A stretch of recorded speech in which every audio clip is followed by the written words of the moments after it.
Okay, this is still Lindsey from Sportskeeda, and I'm here with Chris Bay. How are you this morning? I'm doing great, man. I appreciate you having me. Cool. So we've got a Bound for Glory coming up. We've got a pretty big match. Got a 6-way scramble with champion Rohit, Jordan Grace, Willie Mack, TJP, and Trey Miguel. How do you plan to stand out in that? It's not hard. I plan on being me, and I mean that with the utmost respect to all the other competitors in the match. Everybody has something different that they bring to the table. We all know how unique Willie Mack is. We all understand that TJP is one of the best technical wrestlers in the world. We know that Trey Miguel is one of the most brightest shining stars as far as the future of pro wrestling holds. Jordan Grace is in a league of her own, which is the reason why she's in our division in the first place, and Rohit is the champion for a reason. But we also know that Chris Bay is the ultimate finesser. If we pay attention to anything that I do on my social media or anything in my personal pages, you see that I'm in the gym every day getting in the best shape of my life. You see that I'm always in a ring training and preparing and just becoming a new version of myself and always evolving, always elevating my game. This is another scenario where the odds are seemingly stacked against me, but at Rebellion, I was in a multi-man match and I was able to win and become, number one contender. I defended the title in a triple threat match, and that's where, unfortunately, the reign ended. I also had another number one contendership in a triple threat match and what have you. So I'm used to these multi-mans at this point. And at Bound for Glory, when the lights are on bright, Bay for Glory, as we like to call it, live on Bay Per View, the championship's coming back home with me. So where exactly did the Ultimate Finesser character come from? I would love to say that it came from something super cool or a story where someone passed it down to me or something like that. But it was literally just me looking for a new moniker to call myself, and something that was unique to pro wrestling, something that hadn't been done yet in pro wrestling. And there was a match I did in Vegas, a triple threat match, where once again one of those multi-mans where it was a scenario where triple threat match it's 3 people involved, so it was a 2-on-1 type scenario where I was able to finesse around my opponents. And as I uploaded the clip to my social media, I remember just captioning it "The Ultimate Finesser," and it took a while for a couple months for me to let that stick. I remember a couple months went by, and I got an opportunity on an independent show in Northern California to fight for the World Championship, and it was a random entry for me to be fighting for the World Championship, but I walked out as the champion, and it was just the ultimate finesse, so it just kind of stuck from there. I know there's some comparisons to another well-known wrestler with blonde locks, but I would say you stand out on your own because of the ultimate finesser character and just your in-ring style. I would also say that you're a part of this new class of up-and-coming black wrestlers that have kind of proven that there's more than one wrestler out here. There's so many black wrestlers that are wrestling different styles and doing unique characters. Would you agree with that? Oh, 100%. I think all across the board, we're all, different. And I think that's because as a young black talent, I understand how much soul and how much,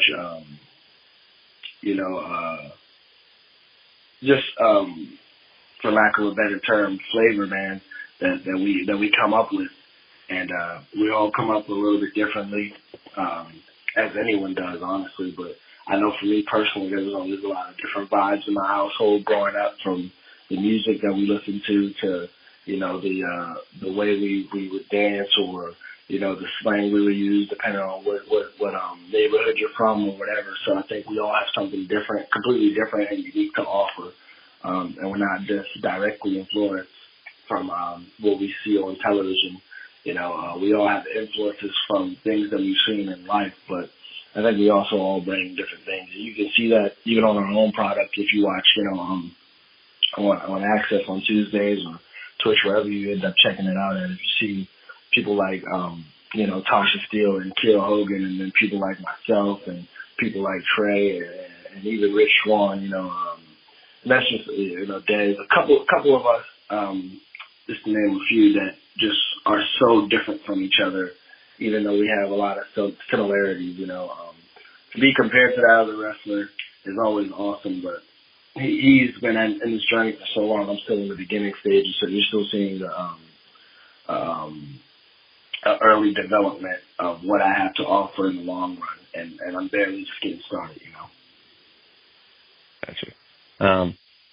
Yeah, you did mention music. I know you do a little bit of music. Your single "Brain Freeze" is doing pretty well. Do you have any new music out? Yeah. So Brain Freeze, is doing well. Doing better than that, we have "Lonely," which is my most recent release. I released that in July, and that's on all platforms. And as of last night, I've decided that next month I will be releasing a new EP called Odyssey, which is the EP that Lonely is derived from. So, this is just a short EP that just talks about where it's been the last couple months of my life, and I think people will enjoy it. I think it's really cool, and music has always been a part of my life. So I'm glad that I'm getting to share that now with everybody. Cool. I know there's been other wrestlers that do music, and some of them will eventually do their own thing. Is there any plans to record your own theme music at some point?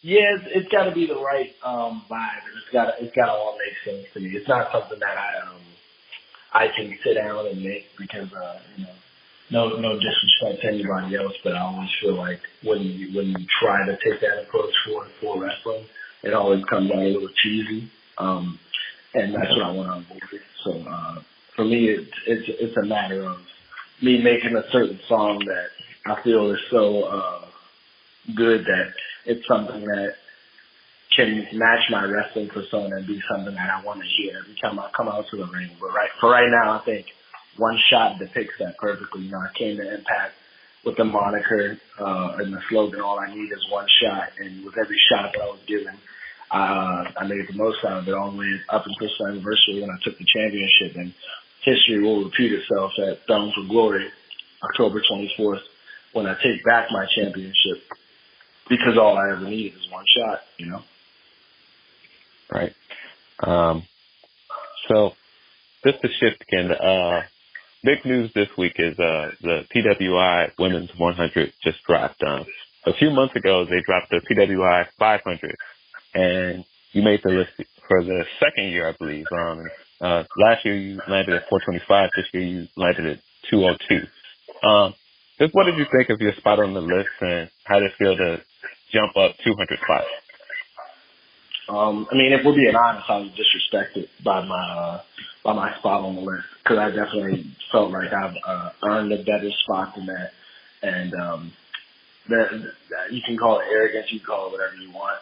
I call it just being confident and knowing exactly what I put into my work and what I put into this business and how much I sacrifice and my level of performance. I promise you that if you haven't seen it already, that I'm one of the best wrestlers in the world, one of the best entertainers in the world. And I think that no matter whether it was a 200 slot jump or not, they missed the mark on a lot of important details. If you look at the article that they wrote about me, I think it was very inaccurate, and I think it didn't say anything about who I am. They chose to talk about a job that I had when I was 17 years old for a summer job during my high school years, rather than talk about what I've actually accomplished in the last year, which for someone age 23, transitioning over to 24, being 3 years in the business and doing what I did last year, was a lot. And for them to skip over all of that, it was disrespectful, it was a slap in the face, but who cares? Some people care about that stuff. I care about more important things like what I'm actually doing in life and not what people are trying to write about what I'm doing, because the reality of it is, I am a former X Division champion. I haven't even been with the company for a year. I have wrestled some of the best wrestlers in the world. I have wrestled a lot of my idols growing up.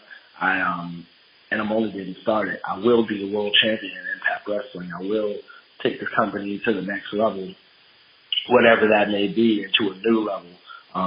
Whatever we're going to end up calling that, we call it the Finesse Division, and that's going to be coming back soon after Bound for Glory, aka Bay for Glory. But as for that position in the magazine, it honestly means nothing to me, and that's with all due respect to how other people feel about it.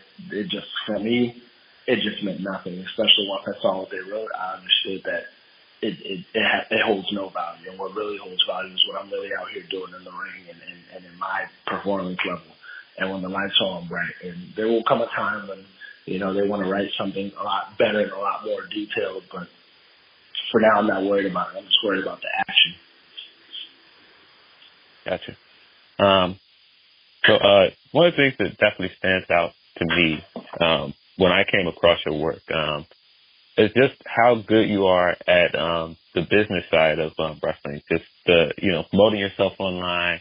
I think your merch always looks unique and it's always cool, because one of the things I notice with merch sometimes is a lot of shirts aren't cool to wear outside. Like it looks like you put a lot of thought into making sure like these are actually like cool shirts that people could wear. And like you said, you've been at this, about 4 years now, so it's not a lot of time. So I feel like to pick that up in such a short amount of time is impressive. Just how did you pick that up, and just what are some of your influences in that?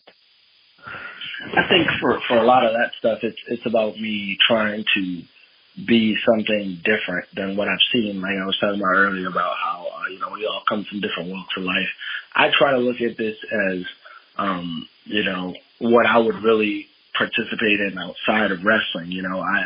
For my first year, I felt a little more lost because I was trying to play whatever I felt a part of what the wrestler would be. And I was taking all these super, oiled up promo pictures, and I was cutting these more generic type promos, and it wasn't until I realized that what I'm going to do inside the ring is going to be wrestling regardless. So what I do outside the ring has to be different. And as far as the merchandise, I've always looked at it as if I wouldn't wear it, then I wouldn't drop it. And I remember as a kid, wearing a wrestling shirt, there would be times where, you wear a wrestling shirt and it's like, oh, you like wrestling, and it's this negative stigma to it. And, or you'd wear that one wrestler shirt who, you didn't quite know was a wrestler shirt, and people are like, yo, this shirt's sick. So I always kind of approached it from my own personal experiences in that scenario, where it's like, okay, well, because I have a lot of fans who aren't wrestling fans. They're just Chris Bay fans. And for me, it's important that they have something that they can wear that doesn't scream, this is a wrestling shirt, I'm a wrestling fan, rather than this is a Chris Bay shirt, and have people go, oh, well, who's Chris Bay? And they go, oh, well, he's this wrestler, or he's this musician. And then people tune in to see my work. And through them seeing my work, of course, it's a two-way sport. So they're going to see me wrestle someone else who, especially if they're tuning in to Impact on, Tuesday nights, they will see me wrestle someone who's of excellent caliber, and then they'll be able to, become a fan of our product and a fan of, not just myself, but whoever I'm in there working with. And, that's kind of the mentality I have against that. But it's honestly just a sense of me wanting to, or having to understand that it has to be different, and it has to be different than everything else that I'm seeing and everything else that I'm feeling. No one actually, helped me really learn that.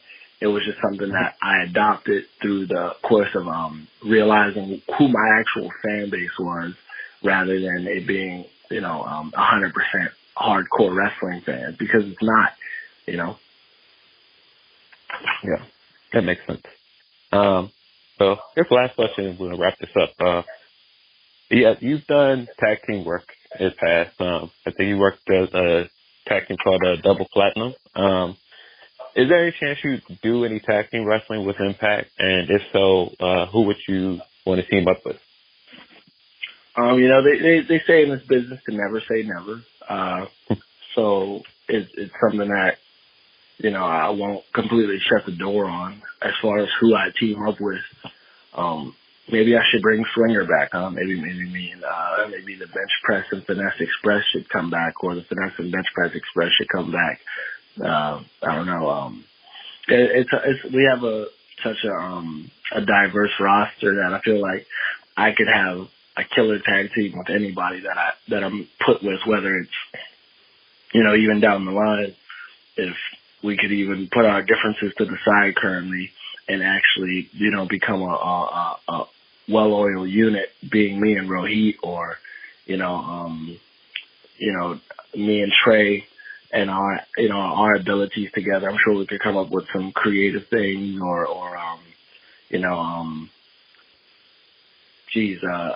there's just so many people. Me and Moose, I think that'd be a crazy combination just because of our size differences, but we both have that athletic background and that agility and ability, explosiveness, and the power. He's the real powerhouse, and then I'm the, for lack of a better phrase, the little P.D. Pump of the scenario, with the Scott Steiner and P.D. Williams. But I think we can have a good relationship there. But it's just something I don't put into the air because I have goals to be the world champion and not to get distracted while I'm here. And I think that's what I'm focused on. But it's not something I say that the door is completely shut on. And I know that whoever it's put with, any of those people that I mentioned or anybody who I haven't mentioned, even Willie Mack himself, I think that we could just be something crazy and something new and be a super baller status. I guess you're just going to have to tune in on Tuesdays, on Access or on Twitch.